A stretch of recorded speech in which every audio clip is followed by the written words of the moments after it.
Hey guys, so a while back I made a video about how to defeat easily the most important boss in the entire game of Noita. This guy right here. In that video, I showed everyone how to use the personal fireball thrower to defeat the boss, calling it probably the easiest way to do so. The reason why I say this is because back then, the personal fireball thrower was extremely common. You would be hard-pressed to not find at least a few of these in the first 3 biomes of the game. But a lot of people had problems with it. It's not the most effective way at all, but the whole point of it was that you could find this spell pretty easily, and just with a few shots and very little effort, just take down this important boss. The gateway between short normal runs and epic length god runs, where you go and defeat all the other bosses, where you get all the orbs, go to New Game Plus, etc. The reason for that is because this boss drops the Greek letter spells, and the Greek letter spells allow you to obtain infinite healing and infinite digging through black holes. And of course, both of these things are required for god runs, being able to dig through the entire world to explore it and heal yourself in order to survive that exploration. And the reason why I like showing simple ways to defeat bosses is because I want to demystify things for you guys. You don't have to do any of these. You can defeat the Alchemist boss using explosions. Just shoot a bunch of nukes at him. Dead. But that's what I'm trying to tell you guys. Just don't be afraid. This is an important boss. Here are some simple ways to take it down. But before we do that, let me just give you a couple quick tips. If you find yourself in one of the first 2 holy mountains with a flask of unstable telly and you want to get back up without digging and angering the gods, or going down to the chasm and using that to get back up, all you gotta do is just mix a little bit of slime into that flask of unstable telly to turn it into normal telly, which will much more easily allow you to be able to aim your cursor upwards and teleport upwards to that previous biome. You can even use this to help get over the tree, because especially early on, going through the entire Ancient Alchemy Lab biome is pretty dangerous. Because the Alchemist boss is on the far left side of it, you can skip basically the entire biome by just getting over the tree and then digging through a little bit of snow, making this whole process a lot safer. But that's up to you. If you're powerful and confident enough to go through the entire Alchemy Lab on the other side of the mines and the dark cave, then by all means do so. Or if you happen to find a powder pouch, at the bottom of every single holy mountain pool,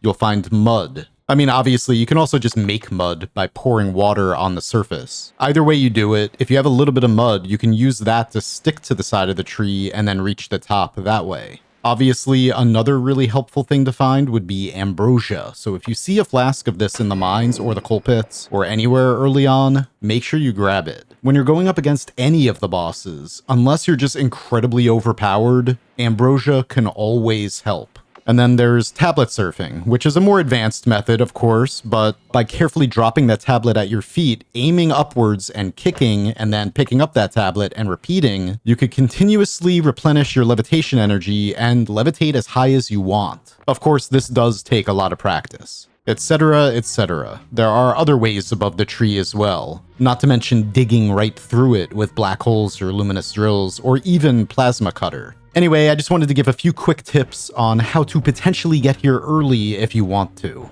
Another extremely useful tool is right on the other side of the tree in the snowy wasteland, the Paha Silma, Evil Eye. If you don't have any other method of digging, all you really need is the Evil Eye in order to be able to reach the Alchemist. In order to tell exactly where you have to dig, just look at the background. See this tiny church on the mountainside? All you gotta do is just line yourself up with that and dig straight down. I'm just gonna use the eye. Obviously, I'm gonna speed up this footage a little bit though, because it does take a little while. And obviously, I didn't dig entirely straight down, but you get the idea. Anyway, it's nice that they now added health bars for all of the bosses, so we know when we're getting close. Anyway, now let's go. Easy Alchemist boss killing method number 1, Personal Tentacler. That's right, Personal Fireball Thrower, maybe not the most effective. Personal Tentacler, far more effective. Boom. Already dead. You can see that he was actually weaponizing the tips of the tentacles with his shield and then hitting himself with them. That's how he died. Personal Tentacler might be better than Personal Fireball Thrower, but it is not the best. That honor goes to Personal Lightning Caster. This is definitely a little bit more effective.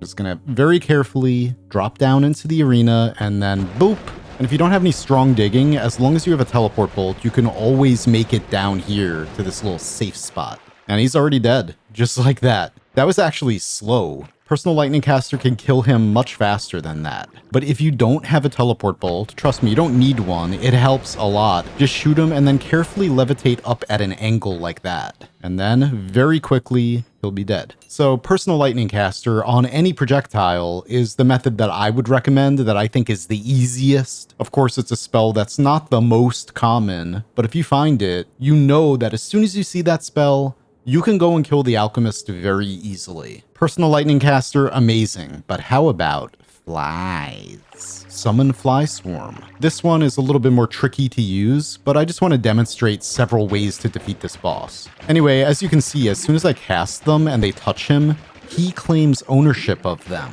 which means that they home into him.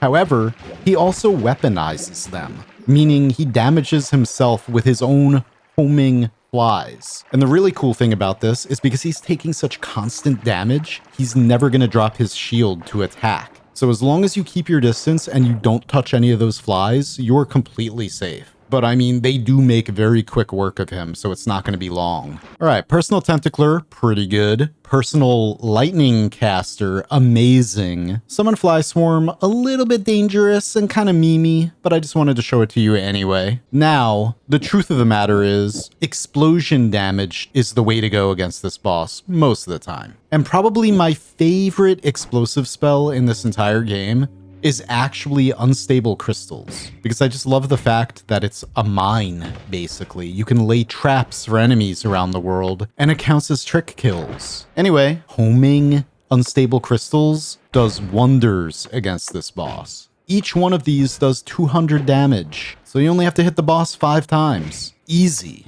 Just make sure you still dodge, of course, because he's gonna return fire. And that's another quick tip for you is if you're newer to the game and you haven't practiced this much yet, learn how to become proficient at dodging using teleport bolts, especially small teleport bolt. That's why it is probably my favorite individual spell in the entire game. I just love the movement ability it gives you. All right, now as a bonus, I'm going to show you 2 final, very interesting ways to kill the Alchemist. The first one, I don't recommend doing without a good deal of practice. You can use the Paha Silma, and only the Paha Silma, to defeat this boss. Obviously, this takes a lot of practice to be able to consistently pull off without getting instantly killed. You gotta keep moving, and you have to be very careful of the electricity attack, because it can electrically charge the slime, and if you're in there, you're gonna get electrocuted and stunned, and then probably insta-killed after that. The Evil Eye produces plasma, which causes the Alchemist to bleed a lot. The blood of the Alchemist is slime, which helps you. You can actually levitate easier within it, as long as you don't have the slime blood perk. And then all it is just a matter of continuously moving and dodging those attacks. But the Alchemist does telegraph its attacks and attacks pretty slowly. So with practice, you can use just this item to defeat him. Anyway, moving on to the final, extremely interesting and hilarious method for defeating this boss.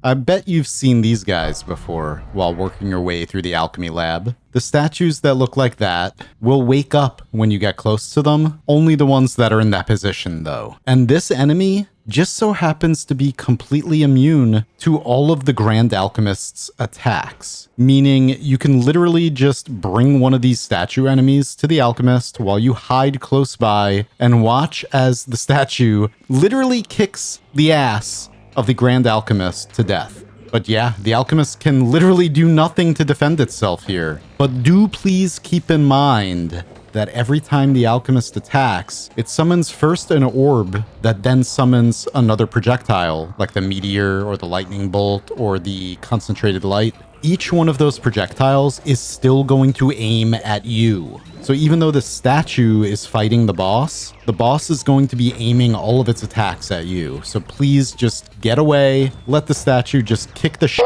out of the boss for you, and then be on your way with your newfound power from the Greek letter spells. And if you decide to get any of the Divide By spells from the Key Quest. which I also have a video on if you want to check that one out. Blah, blah, blah. Anyway, guys, there you have it. Several very easy ways to defeat this boss, and then a couple memey fun ways. Anyway, I hope you find this video much more useful than the first incarnation, and I hope you have a great day. Thanks for watching. Happy noiting.